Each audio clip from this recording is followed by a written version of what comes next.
The world just seems really, really large to you, so you try to make it small. That's basically the problem with America. That is what fuels the fake war we're in Iraq, is that you have all of these people in our country who are so limited in their information, in their scope, that they have to make the world as small as possible. So, like our president said, either you're for us or against us. I mean, the actual reality is somewhere in the middle, but we don't have a middle ground, because the middle ground requires a larger point of view. And most Americans have a very narrow point of view. So, you know, we hate the French because they wouldn't support us. We hate the Germans because they wouldn't support us. And my answer to them was, well, is that how you run your family? You hate your child if he doesn't agree with you? Is that what you do? I mean, that's just not what I do. Because my child never agrees with me. He's 18. But I don't say, you know, well, do what I say, or I'll kick you out of the house. I guess a lot of people do that. I'm just not one of them. So now we're in this situation where all of a sudden the French and the Germans were right, and it looks like it. And we've put ourselves in a situation where it's impossible to just say we were wrong, because we were so sure that we were right, that to say we were wrong, you know, if we'd say, well, we might be right, it would be okay. But we were like, no, we are right. We are right, and everybody else in the world is wrong. And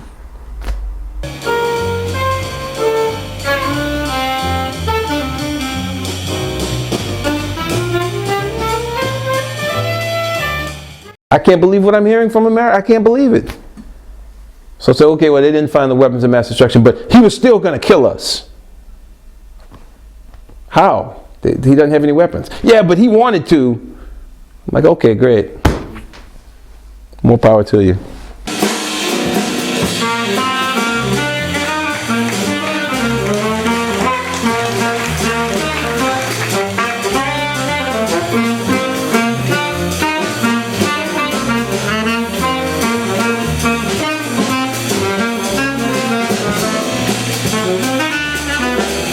You have to be 21 to drink. They were 18 and they were buying licenses. They were getting a fake license to get it. I mean, if you're the daughter of the president, you have to obey the laws. You might not like the laws, you know. Hire a friend to get you the beer. Shit, get a friend to do it. But it's just, you know, they have a very rebellious streak, those Bush children. You know, just like their daddy did when he was growing up. But, you know, my son wouldn't do that. I'd kick his ass. And he knows it.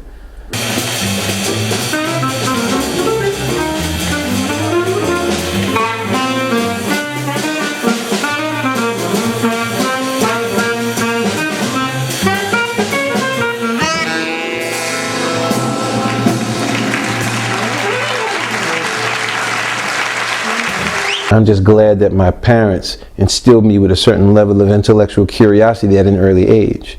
And when I turned, because when I was 17, I was going to be the best R&B saxophone player in the world.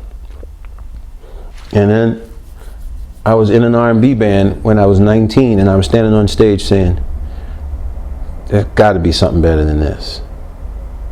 And just that thought alone, like at 19, most 19-year-old kids are like, there ain't nothing better than this. This is, well, look at me, I'm on stage. And I was sitting there just going, huh, you know, and my brother was playing with Art Blakey. And I went to hear my brother play with Art Blakey, and I said, I just found the thing that's better than this. You know, if I had grown up in a different family where all we listened to all our lives was R&B, I'd just go, oh, this is noise, turn that off. Oh, I don't, you know. So I was very fortunate, and that's why I say you start with the parents. The parents have to bring their kids to concerts like this. To prepare their children, so when they get a little older and their brains are mature enough to think about something other than what they usually think about, they can actually have something in there to reference, as a point of reference.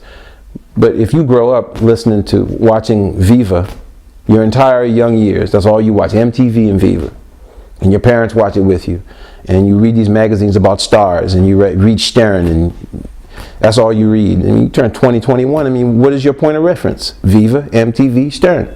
That's what you do. You don't have any other points of reference.